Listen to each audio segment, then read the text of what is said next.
Welcome back to 1911 Day here on the channel. This is Joe's version of, hey, look what I done did. And this is my Auto Ordnance 1911 GI chambered in 45 ACPA, or ACP, or automatic Colt pistol, whichever way you prefer to say it. And this guy is oily because I just cleaned it and oiled it. That's why God made pants. Also, I over-oiled it for a very reason that we are going to take a look at. I believe I've showed this gun before, but I don't know if I went too in-depth with it. Leave it down in the comment if I did. If I didn't, well, you know what? You're just going to have to sit here and take it. Dang it, big boy. This one came from Liberty Arms. Daniel, thank you very much. This one is one of the ones that is actually still manufactured, but it was originally supposed to be a base model GI imitation. But it's been changed by the previous owner. So for those of you that don't know, when the 1911 first came out, it had a lot of things that were, say, more rudimentary, such as the style of the hammer on this guy, which is a spur, which is a flat face, and a spur back here that you can grab. The beaver tail didn't exist. At this point, it was still just called an external grip safety. Had a regular enclosed non-adjustable trigger. Also, standard for the A1 design was a raised rear mainspring housing. Additionally, has a small safety. This gun's had a few modifications. Obviously, the grip screws are different, but also it has an extended Wilson Combat slide lock slide release, as well as a extended mag release that also functions as a retention mag release, so the mag doesn't just eject straight out the gun. Yeah, normally, in addition, this gun normally would have had, normally would have had just a rudimentary fixed U-notch with a supposedly steel cut front sight. Now, there are different ways to do it. Some companies will actually drill through and weld a post in. But as you can see, one of the big differences, this gun now runs a set of Trijicon night sights that were originally intended for a Glock, but somebody has instead put on the firearm. Actually changes quite a bit on the gun. I actually like it, and it's a little bit oily. For a comparison's sake, this is the Kimber Classic 2, and this has a lot of things that were changed and upgraded over time. As you can see, it's very clear. So this is a more modernized take on the 1911. Has a lot of things that are not present on an A1, such as front slide serrations to go with the rear. These ones are slightly canted. Has a set of Novak style sights, however, fiber optic instead of steel or night sight. You could always change out the front. Also has a dovetailed in front sight, whereas that one is not. Has a little bit of a flare and a lowered ejection port when compared to the original style. You can see it is a higher cut. Yep. The trigger, obviously, is a fully adjustable skeletonized unit with a skeletonized hammer and the actual beaver tail. Now, I could add all of that to this gun, but I don't feel like it because this is a Series 80, which you'll see when we take the top off. This one has some nice custom wood grips on it, some skate tape on the front, but you'll also see has a flat rear mainspring housing. The only thing this gun is really missing is a mag well, which would set it apart even more. But as you can see, this is a much more modernized take on the 1911. But we're not talking about that one today. Today, we're going back into this one. So when I first got it, number one, it came in a box in like a bagajillion pieces. That's a rough estimate. It might have been like a quadrillion or muckabadillion, but it was in a lot of parts. I'm going to be using this to protect my couch from oils. But this one is an Auto Ordnance. For those of you that don't know, Auto Ordnance is owned by Kahr Arms. Kahr Arms owns a lot of different companies, including Auto Ordnance, who makes the Thompson. They make the 1911. They have their own guns, which are the Kahr Arms guns, and they also own the rights to Desert Eagle.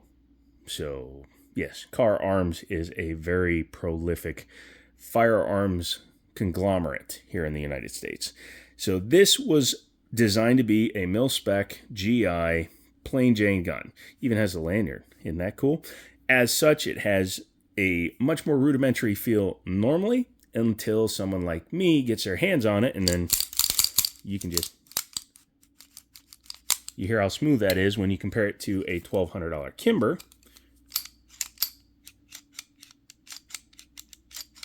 You can hear there's a lot more metal on metal than you hear in this one. Also, the press check is easier with this gun. Come on, John Wick. It's 1 o'clock in the morning. My hands are not working. But as you can see, it's a lot harder pull on this one. So this one has been tuned a little bit to make it easier to run, use, and function. I like it. Let's talk about the trigger real quick. Has a pretty short travel on the trigger. This is more of a short trigger. You can see how much farther out this one sticks than this one. So this is considered a short trigger. This is considered a long trigger. Now this is an adjustable long trigger, so it doesn't have a lot of travel, but the short trigger feels like it's farther back in the trigger guard, hence the short trigger. A little bit of take up and really nice break. Once again, this one's at about 4¼ pounds, not too bad. The reset, don't you really feel it, can barely hear it. It's basically you release it and it goes back out. There you go. Oh, I love how smooth this thing is now. I wish you guys could feel it with me. But man, I made this slide so smooth. And I don't even think I'm done with it. So, what do you say we take it apart and show you what I did? Okay. I don't know why I moved that, because I need that to put Shizmit down. My gun mat is on the other side of the couch. So, what I like to do is, number one, clear it. Number two, with the hammer back, lock the safety in place, which then allows you to depress the plunger on the front. I kind of took my nail off, so it's a little bit tight for me, so I'm going to use my mag. Make sure to protect your ceiling from that guy flying away. Go ahead and set that on there. Just leave the spring and everything in place because this gun has a half-length guide rod as opposed to this one, which is full length. So I'll show when it's back together. But this gun, when you pull it, you can see the guide rod fully underneath the gun. You will see how short this one is when we take it apart. Drop your safety. Bring your gun back to the takedown notch. Pull your slide lock slide release out. Again, this is the Wilson Combat, which is a little bit extended. Take your slide off. Take this back. And there you can see how short the guide rod is on this pistol. Take your bushing out. Slide it out. There you go.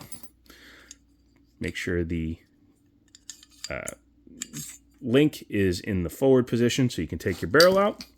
And there you go. Your slide is now field stripped for maintenance. You could push that pin in, drop down that rear plate. You could take the firing pin and the ejector out, the extractor out, and then this would mostly be stripped. But as you can see, I've done some work to it. Normally when you buy these guns, man, apparently I got a lot more oil on this thing than I originally planned. Hang on. There you go. As I was saying, when you buy these guns originally, they will have a factory coating that goes on the rails, all of the internals, everything. So it would all be the same color because it would have the same coating on it. What I did was I started with 180 grit, went to 220 grit, 320 grit, and then to 800 grit. And you can see I polished the rails. There you can see some hash marks in there because I probably should have spent a little bit more time at the 320 level, but it's very smooth feeling to the fingers. And then you can run your fingers in there. You can see how all that silver area used to be coated the same as that. So when you take off even one layer of this material, you free up 1/1000th to 2/1000ths because you have both sides and the rails. And then I matched that reduction internally on the slide. I might be using a tactical sock for this, so you'll have to forgive me.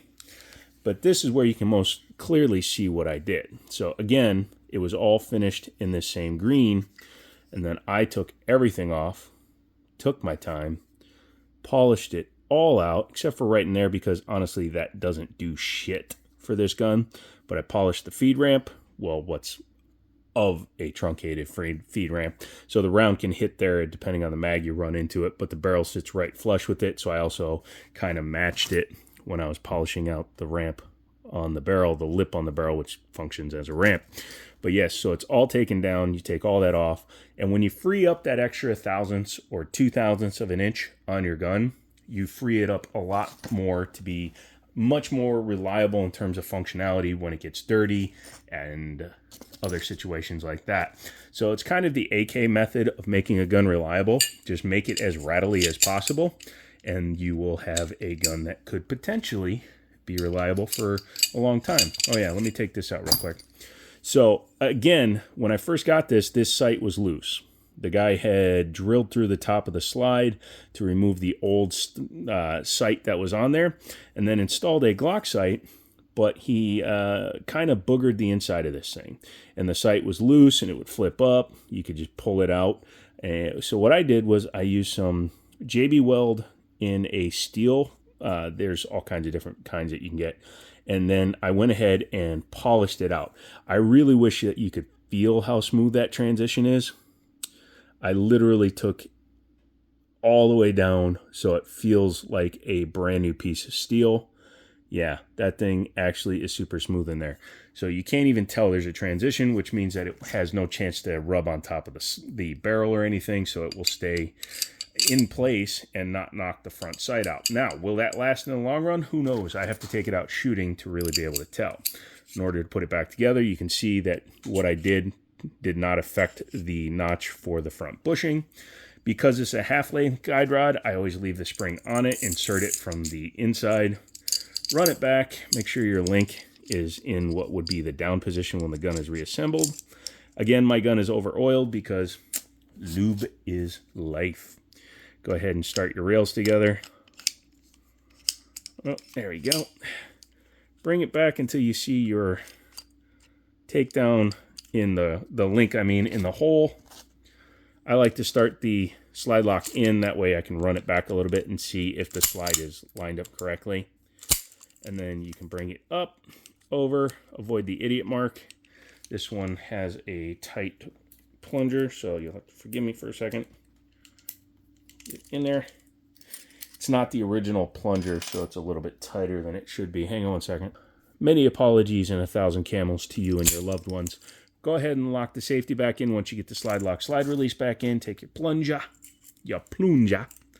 Go ahead and run it in. Again, I'm going to use a mag because I chewed off my fingernail and it hurts. Go ahead and make sure that it locks in. Drop your safety. Rack your slide. Like I said, you can see how easy it racks. Make sure it functions. Set a mag in there. Yeah, these are very tight because of this mag release that this gun has. When you hit the mag release, it ejects it a little bit, and then you got to pull it out. It's kind of weird, as opposed to the factory, like, normal 1911 style. Would help if I wasn't putting the wrong mag in the gun. There you go. You can see most 1911s will just drop them out. But yeah, that is the Auto Ordnance 1911 chambered in 45 ACPA. Put you're wrong in the comments, just so I can be confused when I actually read them. Let me know which one you like better, a more modernized style or the GI style. And let me know if you have an Auto Ordnance, how reliable it's been for you. I would love to read your comments. I do lives 3 times a week. Make sure to come back for that. This one has a bad thingy on it. Forgot. But yeah, come back for that. Come back for the lives. I do those 3 times a week. Mondays, Wednesdays, and Fridays, starting from 7 p.m. Eastern, going until I get tired. I like to make videos. I like to have you guys come along. I'd like to continue doing that. So make sure to like the channel, leave a comment, come back for that. And as always, I'll talk to you later.